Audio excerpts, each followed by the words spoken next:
আজ সেই বঙ্গবন্ধুর জন্ম শতবার্ষিকী মার্চ মাস, যে মার্চ মাসের 7 তারিখে 1971 সালে তার একটি তর্জনীর হুঙ্কারে পুরো 7.5 কোটি বাঙালি ঝাঁপিয়ে পড়েছিল যুদ্ধে। যুদ্ধ শেষে ছিনিয়ে এনেছিল স্বাধীন দেশের স্বাধীন পতাকা। অনেকে বঙ্গবন্ধুর সেই ভাষণকে আব্রাহাম লিঙ্কনের গেটিসবার্গের ভাষণের সাথে তুলনা করে থাকেন, কিন্তু আমি কখনো সেই তুলনা করিনি। কারণ যে ভাষণ স্বাধীনতার 50 বছর পরেও যে ভাষণের প্রতিটি শব্দ আমাকে শিহরিত করে তোলে, সে ভাষণ পৃথিবীর অন্য কোনো ভাষণের সাথে তুলনাযোগ্য হতে পারে না। তাই তো আহমদ ছফা যথার্থই বলেছিলেন।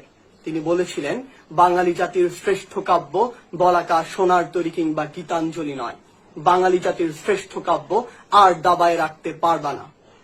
যে মানুষটি জীবন ও যৌবনের 14 বছর জেলে কাটিয়ে দিয়েছেন শুধুমাত্র এই বাঙালি জাতির মুক্তির জন্য, সেই মানুষটির বুকে শরীরে 18টি গুলি করে ঝাঁঝরা করে তার প্রতিদান আমরা দিয়েছি।